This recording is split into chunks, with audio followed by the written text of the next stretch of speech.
Yo, what's up, you guys? This is your boy Epi here with another episode of Metro Mia today, and here what I got for you guys today. Today I got for you a review on WandaVision, the new show on Disney Plus that pretty much everybody have been talking about.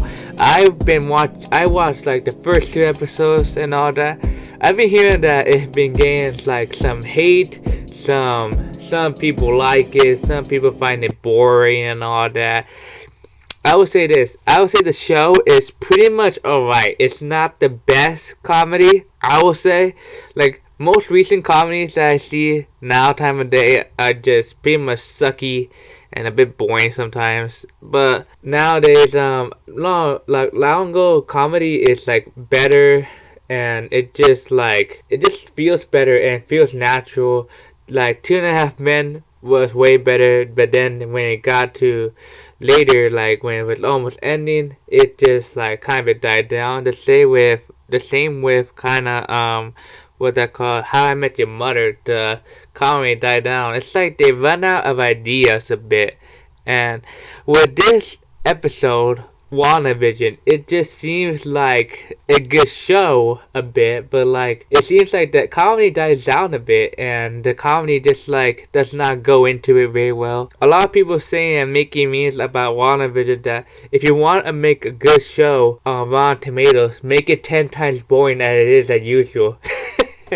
And that made me laugh because that is true. Rotten Tomatoes are not very accurate at all. They actually are people who just like rate a terrible movie and give it 100%. Literally, that's all they do, and it just sucks because they do that. And I'm wondering if they're ever gonna do that with my shows or my movies, because my shows and my movies are gonna show a lot of blood and guts and gore and all that. I mean, it's gonna be funny how they're gonna be like 0%, 0%. and all that. But I'm gonna say that WandaVision is gonna be like one of the not too bad shows. I would say it's gonna be like an alright show. The first two episodes were a bit alright. They weren't nothing spectacular, I would say.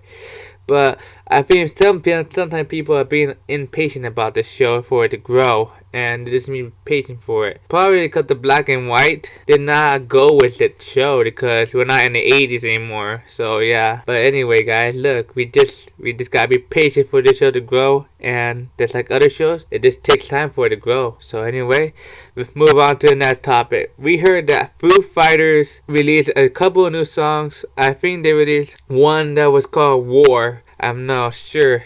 It's like, let's see if I remember the song, War Coming Down on Me, something like that. And it was a pretty good song, I would say. Waiting on a War. Yeah, Waiting on a War is like, it's like a very good song. But I listened to it, and Foo Fighters is releasing kind of a good music so far. Not like other artists who tend to release music that is not good and they just get stuck. I pretty much don't like new music nowadays, but like Foo Fighters, they're pretty good artists, so I give them that. Also, another band that released a new album that I'm surprised about is Trap. Trap is one of my bands that I don't listen to very much, but I know them by one song, which is Headstrong, which is one of the best songs that get you hype up. I gotta say, that song gets me hype up all the time when I listen to rock music, when I play video games, when I wanna beat somebody up. Just kidding.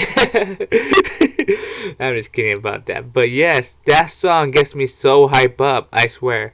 But anyway, Trap released a new song called Fire, and that song is pretty good, honestly. It's pretty hype, it's pretty motivated, and pretty chill. I gotta say, this song is actually very good. And honestly, I haven't heard from Trap for a while. I've been trying to check out one of their albums at least, but I never really get the time to do it. I might be able to do it today, because why not? Music is cool. Next we got is Thrice. Thrice is one of the bands that I heard from a lot of time ago. Ever since I was like 10 or 12 years old, I heard a song called Image of the Invisible. That song got in my head ever since I started playing Tony Hawk Pro Skater, or Tony Hawk Underground, or American Wasteland. I mean, honestly, those games were legend back then. I cannot believe how skateboard games just went down and just like did not do well anymore. I swear, skateboard games are just a letdown nowadays. Except for the remaster, Tony Pro Skater 1 and 2, those things are doing great. Honestly, like I wish they could remaster American Wasteland or Underground 1 and 2. I mean, honestly, those games were like legendary. They were awesome. I mean, I'm not gonna lie, they were honestly pretty good and very fun to do. Even the campaign was just like very fun to do over and over again, choosing your decisions, making different endings and all that. I mean, the game just makes a very good comeback and all that. And I'm not gonna lie, it's very good games. And the music just gets you hype up, gets you in there, gets you where you want to go, and it just keeps you motivated to the game and all that. And anyway, about Thrice, this song, like they give it a few acoustics. They keep create like two acoustic songs, Just Breathe and a Better Bridge. A Better Bridge is what cling on to me the most because like if talking about getting better and like it just has a much more soothing sound and comfort. That's what I like about acoustics because like it's soothing and comfortable and you don't have to think about what they're saying or not because like you just have to be calm and that's what I like about Twice because like they're making calming music now and I'm liking about that. So another band that I haven't heard from a long time is Death Cab for Cutie. Death Cab for Cutie is well I mostly heard one song for them is called I'll Follow You in the Dark, which I am learning how to play on guitar because I love that song. That song is actually one of the best songs I ever heard from them. And actually, Death Cab by Cutie is one of the good bands I would say. And another song that I listen to by them that I do listen to when I go out for a run is called I Don't Know Why. It's like a song where he says, I don't know why I'm following this scene of this crime and go off and stare. Yeah, something like that. But I will follow you in the dark a bit more because that song has meaning and it's just so true that sometimes you have to go through the dark scenes in your life in order to get through life, in order to like just get out of that dark phase and just get out of that empty place. That's why you must be able to face that dark phase yourself. But in this song, in this album that Death for Cutie, Death Cab by Cutie, he created a song called Waterfalls, The Keys of Care Part 1. Oh, okay, that makes me more interesting. Fall on me, flirt with you all my life, mental heart. Waterfall is like a song where he says that you're going against more waterfalls, and I heard this from the Bible that he quoted a Bible verse, and I know that because honestly, he quoted a Bible verse that's saying that a waterfall is like it's like something that is gonna bring you down and just like you're not gonna go through another waterfall. You have to avoid them. But honestly, I say that you might be able to avoid a couple, but there's sometimes you have to go through one of them in order to get what you want. I say that. Fall on Me is like a song that just like says that scenes are just falling on you and you can't really take the pressure anymore. But like anyway, that song just stuck out to me a lot and I really did love it. Flirt with You All My Life. This is the last song I listened to. The other two I kind of forgot what they meant and all that. So Flirt with You All My Life. It's like a song about love and just being with somebody and just always being there with somebody. And I gotta say the song pretty good. It's very good indeed. Now let's see what I got for you guys. Fast and the Furious 10. I gotta say this. Fast and Furious, you just need to stop. I'm just kidding. But yeah, I heard that it's gonna be a 2-part. I heard that it's gonna be 1 part and part 2 Fast and the Furious. Anyway, I gotta say that I think they need to stop by this one because honestly, I'm getting tired of catching up with Fast and the Furious, even though I only watched like, I don't think I've seen 9. Had they released 9 at all? I don't think they have at all, because like I think they canceled because of COVID and all that. And in that one, they're gonna go out of space. I have not seen Hobbs and Shaw and all that. Honestly, I think I'm just getting tired of trying to catch up with Fast and Furious. I mean, they're movies, not shows. Honestly, if they want to make more Fast and Furious, create a show that would get people hooked. Honestly. And even with the game, the Fast and Furious game, I heard that was a big fail.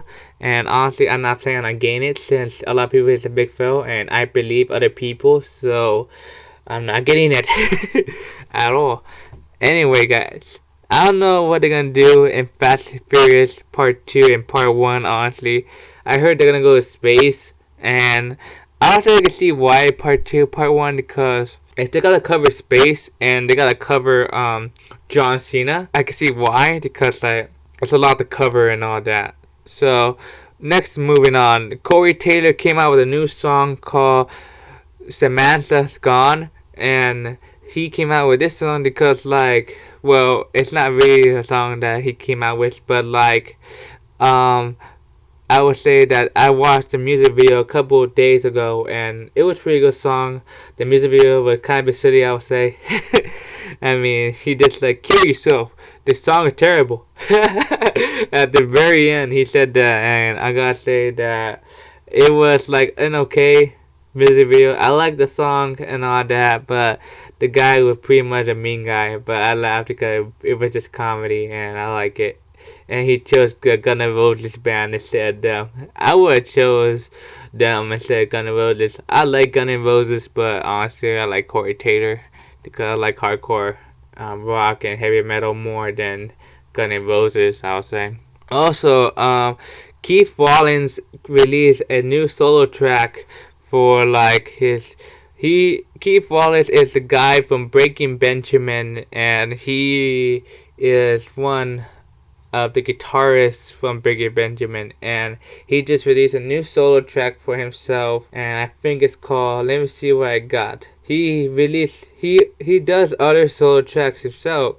I'm surprised that Breaking Benjamin has him as like that, because like I did not know Keith Wallace would actually do solo tracks, so that was news to me, because honestly I never knew Keith Wallace does that. This song called Dream Away, I did not listen to the whole song yet, but honestly, I do have strong faith in Keith Wallace. I'm not sure. I have not listened to any of these singles: The Look, Close, Shallow, 4-Letter Words, Summer Sunday, and Aliens.